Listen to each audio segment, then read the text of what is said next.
एक ऐसी दुनिया में जो हम जानते हैं उससे अलग है। एक अवतार पुरुष, लिंग और मानव जाति का बनाया जाता है। एक बहुत ही विशेष काम एक पुजारी का करने के अलावा इस खिलाड़ी का नाम रयू है, जो अब से फ्योह में अपनी जिंदगी शुरू करेगा। अवतार बनाने के कुछ सेकंड बाद लड़का एक शहर में टेलीपोर्ट हो जाता है और जगह की विशालता से वास्तव में उत्साहित हो जाता है। उस बिंदु तक पहुंचने के लिए हमें थोड़ा समय में पीछे जाना होगा, जब इस लड़के को जन्मदिन के उपहार के रूप में खेल फ्योह मिला था। इसके बावजूद शिंजू रयू उपहार स्वीकार नहीं करना चाहता था, क्योंकि वो पहले से ही हाई स्कूल में था। लेकिन उसके दोस्तों चियोहारा तायू और चियोहारा आयु ने स्पष्ट कर दिया कि वे यह केवल इसलिए कर रहे थे ताकि वे साथ में खेल सकें। फ्यो एक फैंटेसी युग का खेल है और इस समय दुनिया के सबसे लोकप्रिय वीआर एमएमओआरपी में से एक है। रयू अपनी ओर से सोचता था कि यह बस उन सामान्य मध्ययुगीन आरपीजी में से एक होगा। हालांकि उस जगह की विवरणों की संख्या वास्तव में पागलपन भरी है, जैसे कि वह किसी अलग दुनिया में पहुंच गया हो। जबकि लड़का प्रभावित है, लड़की को यह मजेदार लगता है कि वह ऐसी चीज पर इतना उत्साहित हो जाता है। और जब नायक को एहसास होता है तो वह उसकी दोस्त आयु और उसका साथी तायू होते हैं, जो वहां कोडनेम आइंस, सैफायर और अपोलो का उपयोग करते हैं। हालांकि खेलों में कोई भी अपने असली नाम का उपयोग नहीं करता। रयू उन अजीब लोगों में से एक था जो ऐसा करता था। किसी भी स्थिति में अपोलो कहता है कि वह खेल की बुनियादी बातें सिखाएगा और लड़की कहती है कि उनका दोस्त अन्य खिलाड़ियों से सीखेगा। लेकिन अप्रत्याशित रूप से नायक माफी मांगता है, क्योंकि वह अकेले खेलने के लिए दृढ़ है। अंत में अपोलो लड़के की दूसरों के साथ सहयोग करने में कठिनाई को भूल गया था, क्योंकि अतीत में उसने 3 पैर की दौड़ खेलने से भी इनकार कर दिया था। इस प्रकार दोस्त कहते हैं कि वे किसी भी समय मदद करेंगे और जब रयू चीजों के आदी हो जाएंगे तो वे फिर से मिल सकते हैं। विदाई के बाद चरित्र के नियंत्रणों से परिचित होने के अलावा नायक को लगता है कि शहर के चारों ओर थोड़ी सैर करना अच्छा रहेगा। हालांकि अचानक वह एक अजीब घर के पास से गुजरता है जो डरावनी आवाज करता है। इसलिए इसका सामना करते हुए नायक सोचता है कि यह ट्यूटोरियल से संबंधित एक घटना है, और चूंकि आवाज दुकान के अंदर से आ रही है, वह अंदर जाने लगता है, विनम्रता से अनुमति मांगते हुए, जब तक कि वह एक मेज पर उल्टा लेटे हुए एक राक्षस जैसा कुछ नहीं देख लेता। वह व्यक्ति, जो एक लड़की है, इससे गहराई से आहत होती है और समझाती है कि वह सिर्फ इसलिए परेशान है क्योंकि उसे कोई ग्राहक नहीं मिल रहा है। रयू के लिए यह महिला अजीब है, लेकिन शायद यह कहानी की प्रगति के लिए एक आवश्यक ट्यूटोरियल है। इसलिए एक करिश्माई मुस्कान के साथ वह कहता है कि वह एक पुजारी है और जो भी उसे परेशान कर रहा है उसमें मदद करने की पेशकश करता है। फिर लड़की मानती है कि रयू काफी अच्छा लगता है, क्योंकि यह पहली बार है जब कोई दुकान में इतना समय रुका है। हालांकि स्वाभाविक रूप से व्यवहार करते हुए भी नायक केवल इसलिए ऐसा कर रहा था क्योंकि उसे लगा कि यह किसी प्रकार का कहानी दृश्य है। फिर भी यह न जानते हुए लड़की पूछती है कि क्या वह एक अनुरोध कर सकती है, और इसी तरह सच्ची कहानी शुरू होती है। हालांकि वह ग्राहकों को आकर्षित करना चाहती थी। लड़की के पास कुछ सामग्री थी, इसलिए उसे शिकार के लिए लड़के की जरूरत थी। और जाहिर है, क्योंकि इसमें शुष्क जंगल के शुरुआती क्षेत्र में राक्षस शामिल थे, उसे उचित रूप से पुरस्कृत किया जाएगा। ये इस दुनिया में रयू की पहली खोज है और यह उसकी पहली लड़ाई भी होगी। ज्यादा इंतजार किए बिना काले भेड़ियों का एक समूह दिखाई देता है। आवश्यक सामग्री सभी से एकत्र की जा सकती है, जो वास्तविकता के काफी समान है। इस मामले में नायक आगे बढ़ता है, इस विचार से उत्साहित कि लड़ाइयां भी समान रूप से मजेदार होनी चाहिए। अप्रत्याशित रूप से एक शुरुआत करने वाले के रूप में भी लड़का भेड़ियों को अपमानित करने में सफल होता है, नुकसान को कुछ भी नहीं मानते हुए। थोड़ी देर बाद तक नायक पराजित राक्षसों के ढेर पर बैठकर अपने पुरस्कारों की जांच करता है। अब तक लड़के ने लगभग 30 से 40 को हरा दिया है, जिनमें वे भी शामिल हैं जो बाद में उसकी ओर दौड़े थे, और उसने अधिकांश सामग्री इकट्ठा कर ली है। लेकिन काला भेड़िया दांत, जो कि दुर्लभ भी नहीं है, अभी तक प्राप्त नहीं हुआ है। इस वजह से रयू को लगता है कि उसने कुछ भ्रमित कर दिया है, लेकिन उसे नहीं पता कि समस्या क्या है। हालांकि कुछ ही सेकंड में एक विचार चीजों को स्पष्ट करने के लिए आता है। अब तक लड़का राक्षसों को उनके सिर पर निशाना लगाकर उन्हें जितनी जल्दी हो सके नष्ट कर रहा था। इसलिए यह संभव है कि हर बार जब वह उन्हें हराता है तो दांत नष्ट हो रहा है, जो फिर से वास्तविक दुनिया के बहुत समान है। इस सिद्धांत को ध्यान में रखते हुए एक और भेड़िया लड़के पर हमला करने के लिए आता है, लेकिन इस बार वह बचता है और राक्षस पर रियर नेकेड चोक लगाता है। वे अपनी बाहों से तब तक दबाता है जब तक कि भेड़िए की स्वास्थ्य पट्टी 0 तक नहीं पहुंच जाती, जिससे सिस्टम पुरस्कार सक्रिय हो जाते हैं। और सौभाग्य से इस बार सिद्धांत साबित हो जाता है, क्योंकि लड़के को अंततः वह वस्तु मिल जाती है जिसकी उसे आवश्यकता थी। रयू को निश्चित रूप से उम्मीद नहीं थी कि राक्षसों को हराने का तरीका भी वास्तविक होगा। इसलिए अब जब उसे सही तरीका पता चल गया है तो लड़का उत्साहित हो जाता है, ये जानकर कि राक्षसों के पास अब कोई मौका नहीं होगा। दूर से कुछ लोग डरने लगते हैं, क्योंकि जो खिलाड़ी सभी राक्षसों को हटा रहा है वह एक पुजारी है, और सिद्धांत रूप में एक पुजारी आमतौर पर अन्य खिलाड़ियों का समर्थन करने के लिए पीछे रहता है। यही कारण है कि इतने सारे राक्षसों के बीच नायक की छवि एक सच्चे बरसर्क की तरह डरावनी है। काफी लड़ाई के बाद नायक को मार्शल आर्ट्स कौशल प्राप्त होता है। आवश्यक मात्रा में सामग्री प्राप्त करने के बाद भी उसे इतना मजा आया कि उसने 2 घंटे और शिकार जारी रखा, जिससे उसका स्तर बढ़ गया। इसलिए अब वह मानता है कि उसे शहर लौटकर सामग्री की दुकान पर जाना चाहिए। हालांकि अचानक रयू अपने घुटनों पर गिर जाता है और अब अपने अवतार को हिला नहीं सकता। ऐसा इसलिए है क्योंकि उसका संतृप्ति स्तर न्यूनतम सीमा तक पहुंच गया है, क्योंकि उसने अब तक कुछ नहीं खाया, जो काफी असुविधाजनक है। लेकिन लड़का इसमें अकेला नहीं है, क्योंकि अचानक एक लड़की दृश्य में आती है और नायक की जटिल स्थिति को देखकर वह पास आती है और पूछती है कि क्या वह ठीक है।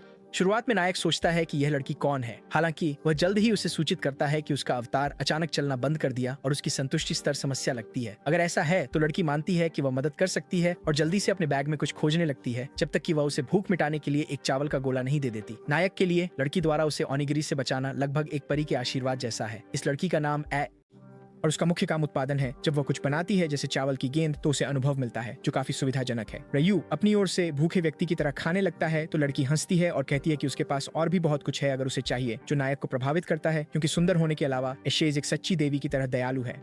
किसी भी स्थिति में बाद में उसकी तृप्ति का स्तर वापस आ जाता है और रयू उसे भोजन के लिए धन्यवाद देता है, क्योंकि अगर वे वहां रुका होता तो उसे राक्षस पकड़ लेते। इसके अलावा नायक झुककर कहता है कि वह इस एहसान को कभी नहीं भूलेगा और अपनी कृतज्ञता व्यक्त करने के लिए कहता है। एशेज बदले में कहने की कोशिश करती है कि मुआवजा आवश्यक नहीं है, लेकिन अचानक उसे कुछ याद आता है। इसीलिए हालांकि यह थोड़ा असहज है, वह एक अनुरोध करने का निर्णय लेती है। वो जो चाहती है वो उसके खाद्य सामग्री की पूर्णता दर की जांच करने का एक तरीका है। संक्षेप में ये वास्तव में एक स्वाद परीक्षण है। ये ऐसा है जैसे अन्य खिलाड़ियों को उसके द्वारा बनाए गए भोजन को आजमाने देना ताकि मूल्यांकन प्राप्त हो सके। यदि उसे खिलाड़ियों से अच्छी रेटिंग मिलती है तो वह अनुभव अंक प्राप्त कर सकती है। ये नायक को तुरंत दिखाई देता है क्योंकि सिस्टम एक विंडो खोलता है ताकि पहले के भोजन का मूल्यांकन किया जा सके। सच कहें तो एशेज ने भी ये खेल अभी शुरू किया है और किसी दोस्त से मदद नहीं मांग पाई, इसलिए वह कहती है कि अगर ये बहुत परेशानी भरा है तो उसे नजरअंदाज कर दिया जाए तो भी ठीक है। हालांकि नायक कहता है कि उसे मना करने का कोई मौका नहीं है और मुस्कुराते हुए उसे अपना दोस्त पंजीकृत करने के लिए कहता है, यह गारंटी देते हुए कि वह हमेशा मूल्यांकन में मदद करेगा जैसे वह अभी लड़की की खुशी के लिए ओनिगिरी के साथ कर रहा है। इस प्रकार नायक का दैनिक गेमिंग सत्र अंततः समाप्त होता है। वास्तविकता में लौटने के तुरंत बाद उसके दोस्त चिल्लाते हैं, कहते हैं कि शुरुआती शहर में कोई ट्यूटोरियल क्वेस्ट नहीं है। इसे नजरअंदाज करते हुए नायक कहता है कि उसने एक बहुत अच्छे व्यक्ति से भी मुलाकात की। हालांकि अब वह समझ सकता है कि उसके दोस्तों का क्या मतलब था कि कोई ट्यूटोरियल क्वेस्ट नहीं है। आखिर में उसे भी लगा कि यह एक शुरुआती खोज के लिए बहुत ज्यादा था। फिर आओ अपनी राय देते हुए दृढ़ता से मानती है कि यह शायद एक छुपी हुई खोज है जिससे सभी बहुत उत्सुक हो जाते हैं। तायू इसके विपरीत उत्साहित हो जाता है क्योंकि अगर ऐसा है तो यह कुछ अद्भुत होगा। छुपी हुई खोजों को केवल वही लोग चुनौती दे सकते हैं जो उन्हें सबसे पहले ढूंढते हैं और उसी व्यक्ति को एक कस्टम आइटम प्राप्त करना होता है। और अब जब नायक इसके बारे में सोचता है तो दुकानदार ने भी कुछ ऐसा ही कहा था। आवश्यक संख्या में वस्तुएं इकट्ठा करने के बाद नायक दुकान पर वापस आया और वहां लड़की ने उसे बहुत धन्यवाद दिया क्योंकि अब उन सभी सामग्रियों के साथ वह चीजों को बदल सकती थी। इसके साथ ही नायक की पहली खोज सफलतापूर्वक पूरी हो गई जिससे वह बहुत खुश हुआ। हालांकि अचानक ये कहते हुए कि पहले की जरूरतें सिर्फ उसकी दुकान को फिर से पटरी पर लाने के लिए थीं, लड़की ने सुझाव दिया कि वह और अधिक इकट्ठा कर सकता है ताकि वह रयू के लिए एक व्यक्तिगत कौशल पुस्तक बना सके। और क्योंकि उसका चेहरा बहुत सुंदर लग रहा था, नायक ने बिना सोचे समझे स्वीकार कर लिया। चूंकि उसका चेहरा पहले से कहीं अधिक सुंदर लग रहा था, रयू अब समझ पाया कि इसका क्या मतलब था। इसलिए तायू कहता है कि ये एक साइड क्वेस्ट है और पहले दिन ही ऐसा कुछ खोजने के लिए हीरो की बहुत प्रशंसा करता है। लेकिन एक बार फिर वह भूल गया कि जब आप किसी ऐसे व्यक्ति की तारीफ करते हैं जो हीरो की तरह व्यक्तिगत होता है तो क्या होता है। इसलिए तायू लड़के की अभिव्यक्ति से थोड़ा चौंक गया, लेकिन आओ को इसकी आदत थी क्योंकि ये कुछ ऐसा है जो वह हमेशा करता है जब वह किसी खेल का आनंद लेता है। बाद में पहले से ही खेल की काल्पनिक दुनिया में वापस दुकानदार के लिए आवश्यक अगली सामग्री गॉब्लिन्स का शिकार करके प्राप्त की जाएगी। लेकिन सिर्फ गॉब्लिन्स नहीं बल्कि हॉबगॉब्लिन्स और उनमें से सबसे मजबूत गॉब्लिन जनरल भी। जाहिर है नायक इन सभी सामग्रियों को राक्षसों को हराकर प्राप्त कर सकेगा और सिर्फ इसी वजह से सेना का सामना करते हुए भी वह उन्हें एक साथ शिकार करने के लिए उत्साहित हो जाता है। पहले ही एक गोब्लिन के चेहरे पर बिना किसी दया के किक मारते हुए उसके बाद एक होब गोब्लिन पर सटीक वार किया। अंत में मध्यवर्ती गोब्लिन स्तर तक के राक्षसों को हराने के बाद नायक जनरल के सामने खड़ा होता है और बिना सोचे समझे वह आगे बढ़ता है इस विश्वास के साथ कि वह आसानी से राक्षस को हरा देगा। कुछ समय बाद एशेज मुसीबत में लगती है क्योंकि एक आदमी आता है और उसे डराता है और जैसे ही वह देखता है कि उसकी दोस्त कितनी असहज है, हीरो गुस्से से कांप उठता है। वही आदमी उसके साथ कहीं जाने की जिद करता है लेकिन लड़की स्पष्ट रूप से नहीं चाहती। फिर भी वो आदमी और भी बुरा साबित होता है जब वह उसे छूने की कोशिश करता है, जब तक कि आखिरी क्षण में उसका हाथ पकड़ लिया जाता है जिससे सभी हैरान रह जाते हैं। और इसके लिए जिम्मेदार है नायक जो उस परेशानी को कहता है कि वह उसकी दोस्त को असहज करना बंद करे। जाहिर है एक तरह का गुंडा होने के नाते वह आदमी नायक को पकड़ता है ताकि उसका सामना कर सके। फिर इसे मजाकिया पाते हुए नायक उस आदमी से शांत होने के लिए कहता है और एक डरावने चेहरे के साथ कहता है कि वे एक शांतिपूर्ण समझौते पर आ सकते हैं, जिससे वह परेशान व्यक्ति पूरी तरह से डर जाता है और बिना पीछे देखे भाग जाता है। इस पर लड़की पूछती है कि नायक ने क्या किया, लेकिन रयू यह बहाना देता है कि उसने उसे बस किसी सभ्य आदमी की तरह मनाया। वैसे भी एशेज नायक को बुलाती है और खुद को व्यक्त करने में बहुत खराब होने के कारण उसे एक दिव्य अभिव्यक्ति के साथ धन्यवाद देती है। रयू की दयालुता की प्रशंसा करती है और उसका दिल धड़कने लगता है। लेकिन रयू भी इन चीजों में बहुत अच्छा नहीं है, जिससे वह भाग जाता है ये बहाना देते हुए कि उसे एक कौशल पुस्तक लेने जाना है। और इस तरह एशेज गली में अकेली रह जाती है, ये मानते हुए कि नायक वास्तव में बहुत व्यस्त है। थोड़ा दूर जाने के बाद नायक को एहसास होता है कि अगर वह वहां और रुकता तो उसे कुछ अजीब महसूस होता, क्योंकि एशेज उसमें जो जागृत करती है वह डरावना है। किसी भी स्थिति में अब वास्तव में उसका व्यक्तिगत आइटम लेने का समय है। दुकान में प्रवेश करते ही दुकानदार तुरंत एक प्रभावशाली जादुई अनुष्ठान शुरू करता है और जब आइटम बनता है तो नायक इसके अद्भुत प्रभावों को देखकर चकित हो जाता है। अचानक प्रभाव कौशल पुस्तक में लिखे जाने लगते हैं, जब तक कि अंततः दुकानदार अपने नवीनतम आविष्कार को बड़ी मेहनत से पूरा नहीं कर लेती, जो है विश्वास की शक्ति की पुस्तक। और यह इस दुनिया में एकमात्र कौशल पुस्तक है जो केवल नायक की है। इस प्रकार नायक ईमानदारी से उसे इनाम के लिए धन्यवाद देता है, लेकिन लड़की कहती है कि उसे धन्यवाद देना चाहिए क्योंकि उसे अपना व्यवसाय फिर से शुरू करने का मौका मिला। इसके साथ नायक किताब की शक्ति को मैदान के राक्षसों पर आजमाने के लिए निकलता है और वहां वह सोचता है कि वहां किस प्रकार के राक्षस रहते हैं। कुछ मजबूत लोगों की तलाश में। लेकिन नायक को ज्यादा इंतजार नहीं करना पड़ता क्योंकि कोई पहले से ही उसे अभिवादन करने आ चुका है और वह कोई है जंगल का एक विशाल सेंटीपीड राक्षस। और डरने के बजाय नायक एक योग्य प्रतिद्वंद्वी का सामना करने की उम्मीद में आगे बढ़ता है। अप्रत्याशित रूप से इस बार उसका आत्मविश्वास जीत की गारंटी नहीं देता क्योंकि उसकी आश्चर्य की बात यह है कि उसके हमले ज्यादा असर नहीं करते। भेड़िए और गोब्लिन पहले ही मुक्के से भारी नुकसान झेल चुके थे, लेकिन यह सेंटीपीड तो हिला भी नहीं। इस कारण से राक्षस नायक पर हमले शुरू कर देता है और थोड़ी देर तक बचने के बाद वह मानता है कि यह उसकी नई क्षमता का परीक्षण करने का सही समय है। बिना और समय गंवाए वह अपने हाथ जोड़ता है और सक्रियण के माध्यम से विश्वास की तलवार और विश्वास की ढाल को बुलाता है। दोनों आकाश से प्रकट होते हैं जैसे वे अपने धारक का आनंद ले रहे दिव्य कलाकृतियां हों। हालांकि कुछ और भी तेज गति से प्रकट होने लगता है और नायक के शरीर के साथ मिल जाता है, जिससे उसे थोड़ा अजीब महसूस होता है। अब मन की स्थिति को इस नई शक्ति के साथ ताकत और रक्षा में बदल दिया गया है। पुजारी वर्ग आमतौर पर मानसिक शक्ति को बढ़ाने पर ध्यान केंद्रित करता है, लेकिन अब हमारा नायक पूरी तरह से विपरीत है। एक रक्षा बफ वही है जो एकल खिलाड़ी जैसे उसे चाहिए, और भले ही यह एक निम्न स्तर की कौशल है, इसे रखने से एक बड़ा अंतर होता है। इस मामले में जब उसके सामने सेंटीपीड फिर से हमला करने के लिए तैयार होता है, रयू खुद को सीधे उसका सामना करने के लिए तैयार करता है और एक ही बार में राक्षस पूरी तरह से पराजित हो जाता है, जिससे नायक बहुत संतुष्ट होता है। कुछ समय बाद लव बार में वही युवा व्यक्ति पहले की तरह दिखाई देता है जो स्पष्ट रूप से परेशान है, जिससे बारटेंडर उसके ऑर्डर के बारे में पूछता है। और भी अधिक छिड़कर वह आदमी अपने दुश्मन को कष्ट देने के लिए एक सजा की मांग करता है। बिना समय गंवाए वह नायक की फोटो सौंप देता है, यह इरादा रखते हुए कि वह फेओ खेलना हमेशा के लिए छोड़ दे। फिर भी वह आदमी उस बारटेंडर पर भरोसा करता है जो काम स्वीकार करता है। उसी समय वह अपनी अनोखी क्षमता को सक्रिय करता है जिसे बॉन्ड ब्रेकर्स कहा जाता है। विशाल सेंटीपीड को हराने के तुरंत बाद नायक टिप्पणी करता है कि यह एक बहुत ही दृढ़ प्रतिद्वंद्वी था। इसके अलावा फॉरेस्ट लॉर्ड को हराने का इनाम भी काफी मूल्यवान था। हालांकि अचानक कुछ उसका ध्यान खींचता है, जैसे कोई उसे देख रहा हो। साथ ही गीज, पाकी और जाजा के नाम स्पष्ट रूप से पुकारे जाते हैं रयू के लिए, क्योंकि खेल अविश्वसनीय रूप से वास्तविक लगता है। ये एक महत्वपूर्ण चिंता बन जाती है। फिर भी ये उपयोगी साबित होता है क्योंकि वह केवल शोर का उपयोग करके लोगों का पता लगा सकता है, जैसे पत्थर फेंककर। इसके बाद कोई उस प्रक्षेप्य को पकड़ लेता है, लेकिन यह व्यक्ति स्पष्ट रूप से अकेला नहीं है। रयू इस पर लापरवाही से काम करने और इसे राक्षस समझने के लिए चिंतित हो जाता है। वो माफी मांगने लगता है। दूसरी ओर वह व्यक्ति रयू की खतरे की जागरूकता की प्रशंसा करता है और उसे एक पुजारी के रूप में पहचानता है, जिससे रयू आश्चर्यचकित हो जाता है। जल्दी से नायक उस व्यक्ति की पहचान और उसके साथ किसी काम के बारे में पूछता है। हालांकि जवाब मिलने से पहले ही उसे लगता है कि वह पहले से ही कारण जानता है, इसलिए वह अनुमान लगाने लगता है जो सभी गलत और लगभग मजाकिया होते हैं। पहले से ही काफी चिढ़े हुए नेता चिल्लाते हैं कि वे बॉन्ड ब्रेकर्स हैं। किसी भी स्थिति में रयू अपना संयम वापस पा लेते हैं क्योंकि उन्होंने पहले ताइयू को उनका जिक्र करते सुना था। अतीत में उन्हें स्पष्ट रूप से चेतावनी दी गई थी कि उनसे सावधान रहें क्योंकि वे फेओ में खिलाड़ियों को खत्म करने में विशेषज्ञता रखने वाले एक गिल्ड है। फिर भी नायक पूछता है कि वे ऐसा व्यवहार क्यों करते हैं, और यह पता चलता है कि वे ऐसी मिशनों को पूरा करने के लिए वस्तुएं प्राप्त करते हैं और लक्ष्य स्तरों और स्वीकृति शर्तों के बारे में विशेष नियमों का पालन करते हैं। जाहिर है ताइयू के अनुसार बॉन्ड ब्रेकर्स केवल प्रसिद्ध खिलाड़ियों के खिलाफ मिशन स्वीकार करते हैं। रयू के लिए ये केवल समूह की नाराजगी को दर्शाता है और वह खुले तौर पर उस राय को व्यक्त करता है। इससे गिल्ड नाराज हो जाती है। हालांकि नेता कुछ हद तक संयमित रहता है क्योंकि उनके अनुसार कोई भी अपमान या हार आनंद में बदल जाएगी जब वे नायक को हरा देंगे।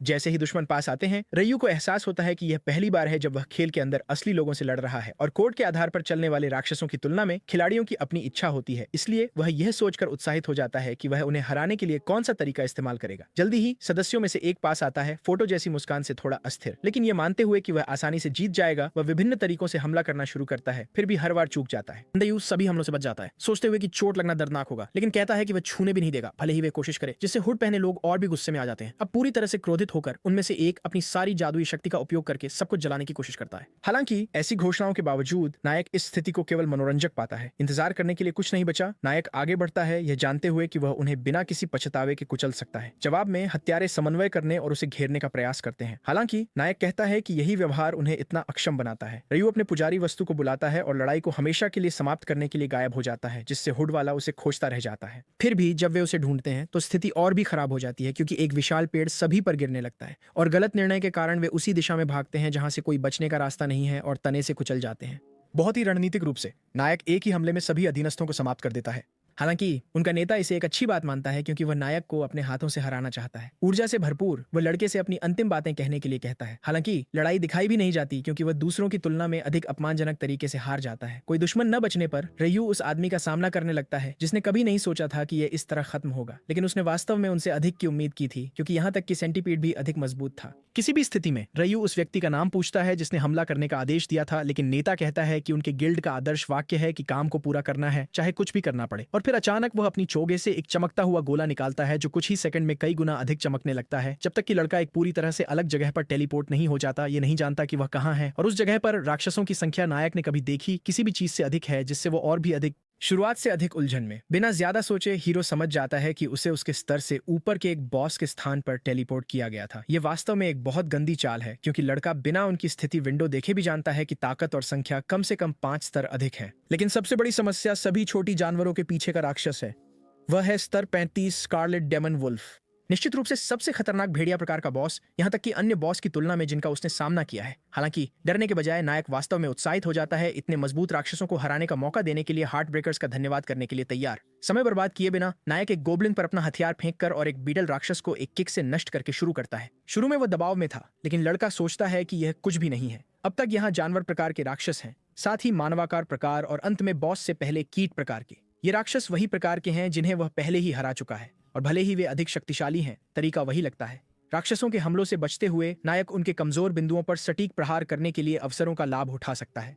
इसलिए जानवर थोड़े निराशाजनक साबित होते हैं। उनके उच्च स्तर के बावजूद कोई बड़ी समस्या नहीं होती। अंत में असली समस्या उस जगह के जादुई चक्र है। उन सभी कमजोर राक्षसों को हराने के बाद भी उनकी संख्या बढ़ती रहती है, जिससे बॉस तक पहुंचना असंभव हो जाता है। इसके अलावा जम्हाई लेते हुए ये स्पष्ट है कि बॉस भी थोड़ा ऊब चुका है। इसलिए गुस्से से कांपते हुए नायक उन चक्रों को टुकड़े टुकड़े करने के लिए दृढ़ संकल्पित हो जाता है। एक बार फिर अपने हथियारों को बुलाते हुए, ये सोचते हुए कि अगर उनके दोस्त पता चल गया तो वे डर सकते हैं, रेयू ये तथ्य छुपाने का निर्णय लेते हैं कि उनके पास दूसरा राजदंड है, और जल्द ही उनके सामने आने वाले सभी छोटे राक्षसों को तेजी से हराने लगते हैं।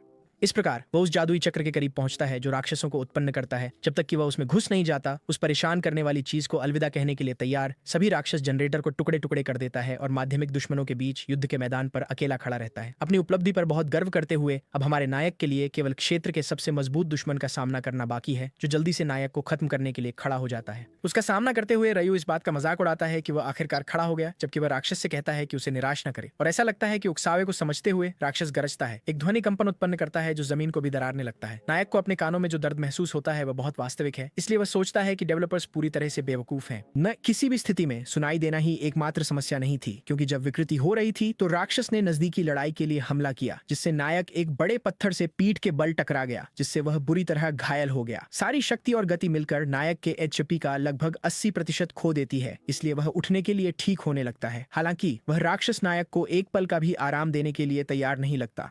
और भले ही ये सिर्फ एक खेल है, रेयू को बॉस की धमकी महसूस होती है। सांस लेना भी मुश्किल हो रहा है। फिर भी जब वह सोचता है कि उसे क्या करना चाहिए, हमारे नायक के चेहरे से हंसी फूट पड़ती है, क्योंकि ये वास्तव में पहली बार है जब वह इस खेल को खेलते हुए इतना रोमांचित महसूस करता है। इस प्रकार जल्दी से पुजारी के हथियार बुलाए जाते हैं और हर संभव गुण के प्रकार के जादू के माध्यम से मंत्र मुग्ध किए जाते हैं, जिससे नायक के आंकड़े एक अभूतपूर्व स्तर तक बढ़ जाते हैं। उसके शरीर में शक्ति उमड़ रही है और अब इस छोटे पिल्ले को खत्म करने का समय आ गया है। असली दुनिया में कहीं लोग टिप्पणी करते हैं कि लंबे समय से प्रतीक्षित तारीख आज है। विशेष रूप से तायू उल्लेख करता है कि आज रात क्रिम्सन मून नाइट है और आओ से पूछता है कि क्या उसने कभी भाग लिया है। जवाब में लड़की कहती है हाँ, लेकिन उससे 15 स्तर ऊपर के 100 से अधिक राक्षसों का सामना करना असंभव हो जाता है। उसके लिए केवल एक पागल ही खुद को ऐसी मुसीबत में डाल सकता है, और तेयू के लिए यही नायक का मामला है। हालांकि लड़की को लगता है कि यह उसके लिए भी बहुत ज्यादा है, और किसी भी तरह तेयू का ध्यान बदल जाता है जब उसे एहसास होता है कि उसने आइसक्रीम स्टिक से एक पुरस्कार जीता है। खेल में वापस जब नायक का हथियार भेड़िए के पंजों से टकराता है तो ऊर्जा की एक लहर निकलती है, और पहले वार के तुरंत बाद वे दोनों पीछे हट जाते हैं। उसका सामना करते हुए रेयू उस राक्षस के हमलों में भरी शक्ति की मात्रा से प्रभावित है, और लड़के के सामने लड़ाई में भेड़िए द्वारा दिखाई गई धमकी और भी अधिक बढ़ जाती है। इसलिए हमेशा की तरह कमजोरियों का फायदा उठाना इस बार असंभव होगा। हालांकि पहले राक्षस जिन्हें उसने फियो में हराया था वास्तव में भेड़िए थे, और बड़ी संख्या में होने के बावजूद नायक ने उन्हें मुस्कान के साथ हरा दिया। इस प्रकार आशा फिर से लौटती है। रेयू को यकीन है कि वही बड़े वाले पर भी लागू होगा। एक बार फिर दोनों आमने सामने खड़े हैं, प्रतिद्वंद्वी के पहले कदम का इंतजार कर रहे हैं। हालांकि जैसे ही भेड़िया हमला करने वाला होता है वह गुर्राता है, और उस विशाल ध्वनि से आकाश में कई जादुई पोर्टल्स प्रकट होने लगते हैं, जिससे नायक पूरी तरह से भ्रमित हो जाता है। और उन जादुई चक्रों से हमारे नायक के लिए नई समस्याएं प्रकट होने में ज्यादा समय नहीं लगता। ऐसा लगता है कि यह जादुई प्रोजेक्टाइल्स की बारिश है, कुछ ऐसा जो भेड़िया अब तक नहीं कर पाया था। किसी भी स्थिति में नायक बच निकलता है, यह मानते हुए कि अगर वे उसे नहीं लगते तो कोई फर्क नहीं पड़ेगा। हालांकि जैसे ही वह यह कहता है, एक प्रोजेक्टाइल उसे लग जाता है, जिससे काफी नुकसान होता है। अंत में जादुई शॉट सिर्फ एक लंबी दूरी के पूंछ हमले के लिए एक छलावा थे, और अपनी क्षमताओं का उपयोग करते हुए रक्षात्मक मुद्रा में रहते हुए भी उसकी अधिकतम एचपी का 20% चला गया है। इसके अलावा एक पुजारी होने के बावजूद नायक अपनी सारी मना केवल उपचार के लिए खर्च नहीं करना चाहता। आगे के विश्लेषण से स्पष्ट है कि भेड़िए को बढ़त है, इसलिए अगर उसकी कमजोरी का फायदा नहीं उठाया गया तो ये काम नहीं करेगा। एक बार फिर नायक अपनी राजदंड को बुलाता है और उच्च गति से राक्षस को कुचलने के लिए दौड़ता है, भेड़िए के दाहिने पंजे को निशाना बनाते हुए, जो किसी तरह से सही स्थिति में है। स्वाभाविक रूप से जादुई शॉट की बारिश का प्रभाव अन्य जीवों पर भी पड़ना चाहिए, इसलिए रणनीति न। अब भेड़िए के नीचे जाना है ताकि इसे ढाल के रूप में इस्तेमाल किया जा सके। इस तरह नायक लंबी दूरी के हमलों का लाभ हटा देता है और पूंछ की सीमा को भी कम कर देता है। इस स्थिति में इसमें कोई संदेह नहीं है कि हमला करने का एकमात्र तरीका इसके पंजों में से एक होगा। जैसे ही दायां पंजा उठता है, पीछे का बायां पैर राक्षस का सबसे बड़ा कमजोर बिंदु बन जाता है। इस प्रकार पहला सफल प्रहार हमारे नायक द्वारा किया जाता है। इसके साथ राक्षस अब अपने पंजों का उपयोग नहीं कर सकता और भले ही वह कूदकर दूर चला जाए, अब कोई फर्क नहीं पड़ता, खासकर क्योंकि इस लाभ के साथ नायक कई और हमले करने का अवसर लेता है और इस तरह भेड़िए का एक सहारा देने वाला पैर चोटों के कारण पूरी तरह से बेकार हो जाता है और उसकी योजना काम कर रही है। अब केवल अंतिम हमले से राक्षस को खत्म करना बाकी है। इस तरह नायक की आभा हर कोने में बहती है जबकि उसका दुश्मन अंततः हार के करीब पहुंचता है। अब जानवर के कुल एचपी का 10% से भी कम बचा है, इसलिए रय्यू जबरदस्त लालच के साथ आगे बढ़ता है। हालांकि उसी समय राक्षस के माथे पर अर्धचंद्रमा एक सच्चे सूरज की तरह चमकने लगता है जो सब कुछ रोशन कर देता है। और जैसे ही नायक का आत्मविश्वास डगमगाता है, युद्ध के मैदान पर एक नया प्राणी प्रकट होता है जो पहले वाले से भी अधिक शक्तिशाली है। ये स्कारलेट डेमन वुल्फ बॉस का दूसरा रूप है। इस नए विकास के साथ राक्षस का आकार लगभग 2 गुना हो जाता है, इसलिए हमारा नायक अपनी सारी पहले की शान निगल लेता है। इस समय जो दायां पैर नष्ट हो गया था वह पूरी तरह से ठीक हो गया है और इस बार पंजे भी और अधिक शक्तिशाली लगते हैं। लेकिन केवल इसका रूप ही नहीं बदला, इसके आंकड़े और क्षमताएं भी बदल गईं। हमला करने से पहले भेड़िया जमीन पर झुकता है और डरावने तरीके से लहराने लगता है। जब तक कि वह अपने शरीर को एक स्प्रिंग की तरह इस्तेमाल करके उछलता है और नायक को काटने में सफल हो जाता है, उसके शरीर का एक टुकड़ा फाड़ देता है। ये सब हमारे नायक के लिए बहुत अलग है। अपने शरीर से दूर एक हाथ देखना अविश्वसनीय सदमे का कारण बनता है। इतनी गति के साथ सीधा प्रभाव चकमा देने के बावजूद नायक का एचपी नुकसान अवास्तविक है। बिना 2 बार सोचे रय्यू जितनी तेजी से दौड़ सकता है दौड़ता है, जबकि अपनी सारी ऊर्जा का उपयोग खुद को ठीक करने के लिए करता है। वह महसूस कर सकता है कि उसका मना स्तर कम है, लेकिन पहले उसे दूरी बनानी होगी ताकि वह पुनर्मूल्यांकन कर सके, कुछ ऐसा जो राक्षस इतनी आसानी से नहीं करने देगा। अब थोड़ी दूर पर राक्षस अचानक किसी कारण से पीछा करना बंद कर देता है। रय्यू सोचता है कि अगर यह जादुई शॉट्स की बारिश है तो वे उसे नहीं लगेंगे। हालांकि अचानक राक्षस के मुंह से एक ऊर्जा चमकने लगती है जिससे हमारे नायक को तुरंत समझ में आ जाता है कि क्या आने वाला है और उसके मुंह से एक विशाल ऊर्जा विस्फोट निकलता है जो अपने रास्ते में सब कुछ नष्ट कर देता है। पीछे केवल घना धुआं और जमीन पर विनाश का निशान छोड़ता है। इन सभी विभिन्न क्षमताओं ने पहले ही नायक को निराश और सबसे बढ़कर बहुत चिढ़ा दिया था। इस रात लड़का इस खेल को बुरा और अव्यवहारिक मानने लगता है, लेकिन इस तरह की स्थिति को हल करना मजेदार हो सकता है। दोनों पहले ही अपनी सीमाओं पर हैं। जबकि नायक अपनी सेहत नहीं सुधार सकता, राक्षस बड़े आंदोलनों का उपयोग कर सकता है। हालांकि नायक के पास मना नहीं है और वह गंभीर रूप से घायल है, जबकि जानवर ऐसा नहीं है। किसी भी स्थिति में रय्यू का मानना है कि इस समय केवल एक जुआ ही किया जा सकता है। लड़ाई से पहले स्कारलेट डेमन वुल्फ बहुत विश्लेषण करता है और यही बात नायक के लिए भी सही है। लेकिन अब जब उसके पास पहले से ही एक योजना है, रय्यू अपने छोटे पिल्ले को हमेशा के लिए खत्म करने के लिए आगे बढ़ता है। उन डरावनी क्षमताओं के करीब जाना निश्चित रूप से कठिन है, लेकिन एक नया मौका बनाना आवश्यक है। ठीक उसी समय हमारे नायक के लिए एक अवसर आखिरकार प्रकट होता है, क्योंकि राक्षस एक और लंबी दूरी के हमले की तैयारी करने लगता है। ये मुंह से निकलने वाली ऊर्जा की धमाका है जो इसके सामने की हर चीज को पूरी तरह से नष्ट कर देता है। लेकिन उन बढ़े हुए आंकड़ों के बावजूद ये हमला निश्चित रूप से बहुत सारा मना खपत करता है और चूंकि ये एक अंतिम चाल है, इसे बाद में ठीक होने में कुछ समय लगना चाहिए। ये कहा जा सकता है कि अब जो आवश्यक है वह है इस हमले को सहन करना और अपनी अंतिम चाल से जवाब देना। समस्या यह है कि चाहे रय्यू इस हमले से बचता है या नहीं, अगर सब कुछ योजना के अनुसार होता है तो वह फिर भी एक रास्ता खोज सकता है। बिना किसी देरी के राक्षस अपना हमला शुरू करता है जो तेज गति से आता है। फिर विश्वास की ढाल के साथ जो रक्षा को बढ़ाती है, नायक उस पर एक और सुधार लागू करता है और इस प्रकार एक उत्साही चिल्लाहट के साथ वह अपनी पुनर्जनन क्षमता को सक्रिय करता है। अवश्य ही राक्षस का प्रहार नायक को लगता है और स्कारलेट डेमन वुल्फ धूल के बैठने का इंतजार करता है। हालांकि उसे संकेत के लिए अधिक इंतजार नहीं करना पड़ता, क्योंकि अचानक धुएं से कुछ उभरता है जो खुद को हमारे नायक के रूप में प्रकट करता है। रय्यू जीवित रहने के लिए अपनी उच्चतम स्तर की उपहास दिखाता है। उसने अपनी रक्षा के आंकड़े शील्ड ऑफ फेथ से बढ़ाए और इसे एक रक्षा वृद्धि के साथ जोड़ा, जबकि पुनर्जनन का उपयोग करके ठीक हुआ। यह अंतिम क्षमता प्रति सेकंड एचपी का एक छोटा हिस्सा बहाल करती है, जिससे हमले को सहन करना और कम से कम नुकसान के साथ उसे सहना आवश्यक हो जाता है। इसलिए रय्यू चिल्लाता है कि असली पुजारी ऐसे लड़ते हैं। समय बर्बाद किए बिना लड़का पहले एनहांसमेंट बूस्टर का उपयोग करता है और फिर विस्फोटक शक्ति का, और इसके साथ ही उसका अंतिम हमला चार्ज हो चुका है और दुश्मन पर वार करने के लिए तैयार है। फिर प्रहार अंततः होता है और इस उन्नत हमले के साथ नायक अंततः स्कारलेट डेमन वुल्फ को समाप्त करने में सफल होता है। पूरी तरह से पराजय के साथ एक सिस्टम संदेश प्रकट होता है जो उसे बधाई देता है और निश्चित रूप से नायक के गुण बढ़ जाते हैं। साथ ही 3 लाख सिक्कों का बोनस और स्कारलेट वुल्फ के दांत और पंजे भी मिलते हैं। अंत में तलवार ऑफ फेथ और शील्ड ऑफ फेथ के कौशल स्तर भी बढ़ जाते हैं, जिससे हमारे नायक को बहुत खुशी होती है। आखिरकार उसके लिए इतनी धनराशि होना ही सच्ची खुशी है। हालांकि नायक इस पल का आनंद अकेले नहीं ले रहा था, क्योंकि एक पेड़ के पीछे से एक व्यक्ति ने सब कुछ रिकॉर्ड कर लिया था और जाहिर है कि वह बहुत उत्साहित हो गया, क्योंकि उसने एक दिलचस्प घटना को कैद कर लिया था। सैकड़ों सोने के सिक्के आकाश से गिरते हुए देखकर नायक को इन अद्भुत पुरस्कारों से डर लगने लगता है। इसके अलावा जो उसे यकीन है कि दिल तोड़ने वाले इसे बहुत पछताएंगे। नायक अन्य पुरस्कारों में भी रुचि रखता है, लेकिन चूंकि वह थका हुआ है, वह आज के लिए लॉग ऑन ऑफ करेगा और वास्तविक दुनिया में लौटेगा। बाद में अपने घर पर नायक के दोस्त जोर देते हैं कि वह जल्दी जाग जाए, जिससे नायक अचानक जाग जाता है, फिर भी ये नहीं समझ पाता कि ये किस बारे में है। रयू ने नाश्ते के बारे में पूछा, लेकिन ताईयू चिल्लाया कि वे उसे ऐसी बात के लिए परेशान नहीं करेंगे। वास्तव में वे उस उपलब्धि के बारे में बहुत उत्साहित थे जो नायक ने हासिल की थी, जिसे वह स्पष्ट रूप से अभी भी नहीं समझ पाया था। कुछ मिनट बाद खेल की दुनिया में वापस जैसे ही नायक लॉबी में आता है, वह एक पूरी तरह से अलग माहौल देखता है जो उसे सोचने पर मजबूर कर देता है कि क्या हो रहा है। जल्दी से एशेज हमेशा की तरह मीठे भाव के साथ अपने दोस्त का स्वागत करने आती है। फिर रयू कहता है कि वह किसी परिचित को देखकर खुश है, लेकिन पूछता है कि सबके साथ क्या हो रहा है। बेहद उत्साहित लड़की कहती है कि यह कल की वीडियो की वजह से है जिसमें हीरो अद्भुत था, और चूंकि उसने वीडियो देखा भी नहीं है, लड़की अब उसे दिखाने का फैसला करती है। वीडियो में ये दिखाता है कि हीरो छोटे कुत्ते का मजाक उड़ा रहा है, जो उसकी हैरानी के लिए प्रकट होता है। फिर एशेज बताती है कि किसी रिपोर्टर की नौकरी वाले व्यक्ति ने उस दृश्य को रिकॉर्ड किया, जिससे ये एक लोकप्रिय विषय बन गया।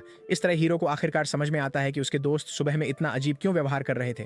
खुश होने के बजाय रयू को यह सब बहुत शर्मनाक लगता है, क्योंकि इससे उसकी निजता का उल्लंघन हुआ। लेकिन दूसरी ओर एशेज को यह बहुत अच्छा लगा कि लड़का कई लड़ाइयों के बाद भी लड़ता रहा, और उससे भी बढ़कर उसका मतलब था कि रयू अद्भुत था, हीरो की गहरी भावनाओं तक पहुंच रहा था। वैसे जब नायक उसकी प्यारी अभिव्यक्ति के बारे में सोच रहा है, लड़की पूछती है कि क्या उसे दूसरे शहर डुआल साथ जाने में कोई आपत्ति होगी। अब जब इसका जिक्र हुआ है, नायक अभी तक वहां नहीं गया है और पूछता है क्यों। फिर थोड़ी शर्मिंदा होकर एशेज जवाब देती है कि वो अपने आंकड़े बढ़ाने पर ध्यान केंद्रित कर रही है, लेकिन रास्ते में राक्षसों को लेकर चिंतित है, और लड़की के साथ कुछ समय बिताने का मौका ही वह था जो नायक चाहता था। इसलिए बिना 2 बार सोचे ये तय हुआ कि वे अगले दिन निकलेंगे।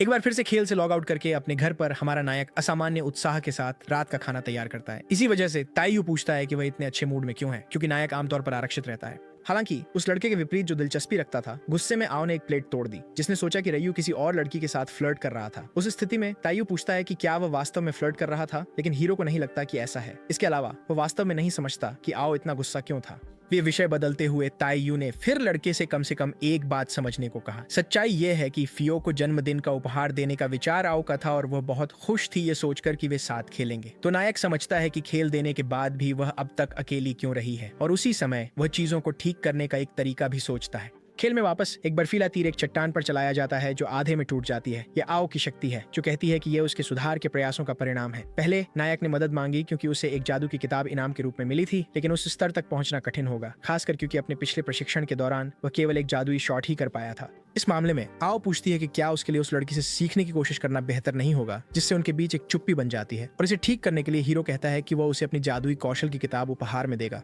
जाहिर है दोनों इस बारे में बहस करने लगते हैं, क्योंकि भले ही वह इसे वास्तव में चाहती है, ये बहुत मेहनत से कमाया गया था, लेकिन नायक कहता है कि वह जादू के बजाय शारीरिक हमलों का उपयोग करना पसंद करता है, और चूंकि वह खेल का वास्तव में आनंद ले रहा है, वह उपहार के लिए धन्यवाद के रूप में उसे किताब देना चाहता है। इस तरह जो कुछ हो रहा है उसके बारे में थोड़ा सोचने के बाद आओ बहुत शर्मिंदा हो जाती है, और चूंकि तकनीकी रूप से कोई और विकल्प नहीं है, वह इसे खुशी खुशी स्वीकार करने का निर्णय लेती है। इस तरह अपने दोस्त को खुश करने का मिशन हीरो के दिमाग में पूरा हो जाता है, इसलिए वह कहता है कि वह अब जा रहा है, लेकिन बाद में वापस आकर खेलता रहेगा। अंत में वह इसलिए चला गया क्योंकि आओ उसके लिए बहुत प्यारी थी, जिससे वह ठीक से बात नहीं कर सका। लेकिन उसके जाने के तुरंत बाद ये स्पष्ट हो गया कि लड़की भी रयू के बारे में ऐसा ही महसूस कर रही थी। अगले दिन शहर की केंद्रीय घड़ी के सामने नायक को बेचैनी से अपने पैर थपथपाते हुए देखा जाता है। ऐसा इसलिए है क्योंकि बैठक के समय दोपहर 2 बजे तक अभी भी 30 मिनट बाकी हैं, और केवल 1 मिनट बीतने के बाद वह फिर से देखता है कि कितना समय बचा है, क्योंकि आज वह दिन है जब वह ऐश का एस्कॉर्ट बनेगा और वे दोनों अकेले चलेंगे, कुछ ऐसा जो पहले से ही नायक के दिमाग को भटका रहा है। वैसे भी केवल 30 सेकंड और बीते हैं, और लोगों को डराने के बावजूद वह खुद को यकीन दिलाता है कि वह नर्वस नहीं है, इसलिए स्वाभाविक रूप से खिलाड़ी ज्यादा ध्यान आकर्षित करने की कोशिश नहीं करते। तभी अचानक दूर से कोई हमारे नायक को पुकारता है। ये ऐश है जो दौड़ते हुए पूछती है कि क्या वह देर से आई है। जाहिर है नायक जवाब देता है नहीं, क्योंकि सच में वह बहुत जल्दी आ गया था। फिर पहले से ज्यादा शर्मिंदा होकर वह जवाब देती है कि वह अब आई क्योंकि वह इस मुलाकात को लेकर उत्साहित थी, और वह प्यारा अंदाज मूल रूप से नायक की स्थिरता को तोड़ देता है। फिर भी ये जानते हुए कि उसे अपनी समझदारी बनाए रखनी है, वह पूछता है कि क्या उन्हें अब डुआल के लिए निकलना चाहिए, और चूंकि यही एशेज चाहती है, रयू अपनी स्थिरता बनाए रखने के विचार को छोड़ देता है। कुछ समय बाद दोनों एक नीचे जंगल में जाते हैं, और एशेज उस पल का वास्तव में आनंद लेती है, यहाँ तक कि एक एस्कॉर्ट लाने का पछतावा भी करती है। हालांकि नायक चेतावनी देता है कि चूंकि घास बहुत ऊंची है, वहाँ नीचे राक्षस छिपे हो सकते हैं, जिससे वह घबरा जाती है।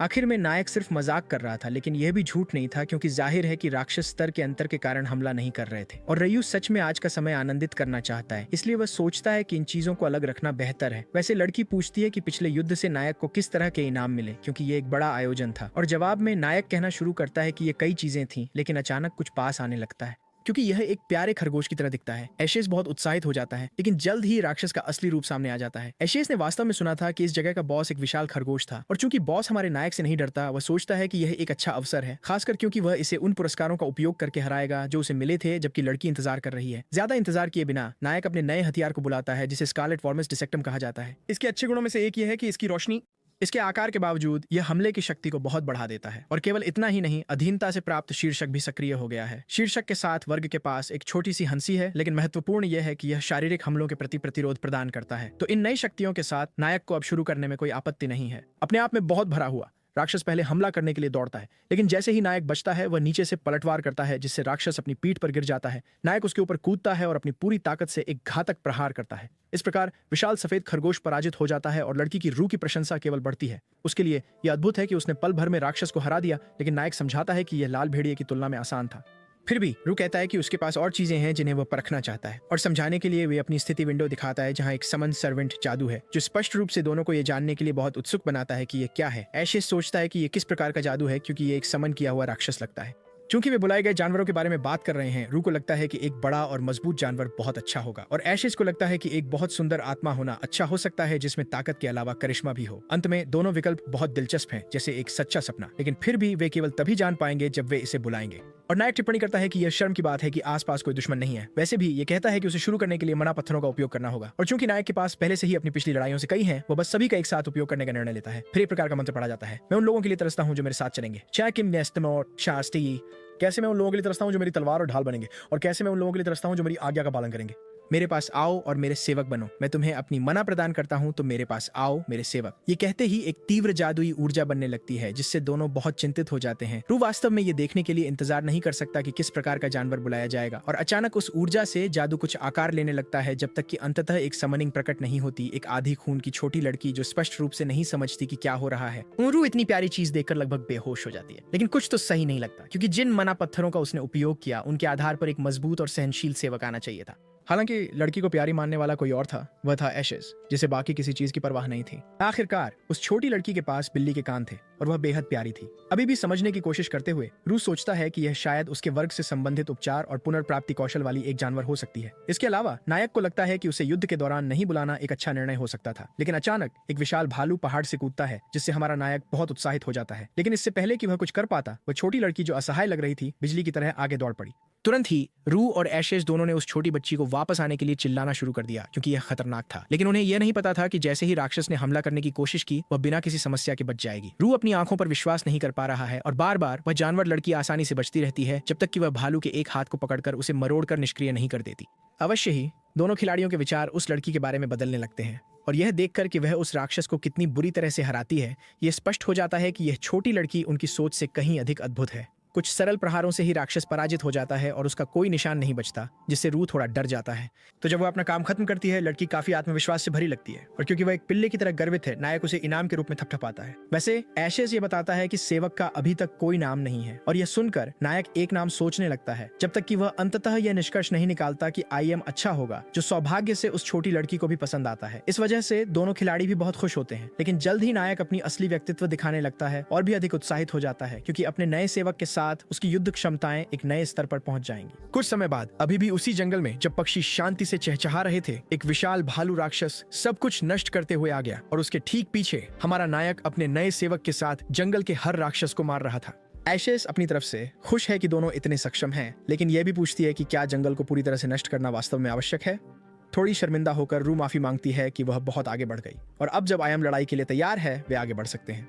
तो समूह चलता रहता है जब तक कि एशेस कुछ दिलचस्प नहीं देखती, क्योंकि वे अंततः दूसरे शहर पहुंच गए। ये प्रसिद्ध शहर डूविल है, और लोहारों के काम करने से लेकर हथियार बेचने वाले व्यापारियों तक सब कुछ देखकर नायक को यह सब अद्भुत लगता है, क्योंकि यह कारीगरों का शहर प्रतीत होता है। एशेस सहमत है, लेकिन यह भी चेतावनी देते हैं कि उन्हें सावधान रहना चाहिए, क्योंकि गैर कारीगरों के बारे में अफवाहें हैं, और इसे दर्शाने के लिए कोई व्यक्ति प्रकट होता है, एक लड़की को दूर फेंकते हुए। जल्दी से एक अजनबी व्यक्ति पूछता है कि पुजारी को उसकी छड़ी के बारे में क्या लगता है, एक लंबी और उबाऊ कहानी सुनाते हुए। फिर वह नायक को वस्तु 30% छूट पर देने की पेशकश करता है, लेकिन इससे पहले एक और व्यक्ति ध्यान आकर्षित करने के लिए आता है, और भले ही वह केवल एक छोटा स्पीडो पहने हुए है, यह आदमी अपने उत्पाद का प्रचार करता है, दावा करता है कि यह दूसरे से बेहतर है। इस प्रकार गंजा आदमी, नकली रिकार्डो मिलोस और एक अन्य घुसपैठिया बिक्री करने के लिए बहस करने लगते हैं। इसलिए एशेस ये समझाकर अपनी बात समाप्त करती है कि जब कोई गैर निर्माता शहर में आता है तो ऐसी चीजें होती हैं। फिर भी वह पूछती है कि क्या लड़के को कुछ दिलचस्प मिला, लेकिन फिलहाल वह सबसे ज्यादा भागना चाहता है। कुछ समय बाद तीनों आखिरकार परेशान करने वाले विक्रेताओं से छुटकारा पाने में सफल हो जाते हैं, लेकिन एशेस खुश रहती है कि वे नायक की वजह से बिना किसी परेशानी के वहां पहुंच गए, और इस बारे में नायक श्रेय लेने से इनकार करता है, क्योंकि उसे भी उसके साथ यात्रा करने में बहुत मजा आया, जब तक कि एक झटका उसके दिमाग में नहीं लगता। हमारा नायक बस एशेस के साथ अनौपचारिक रूप से बातें कर रहा था।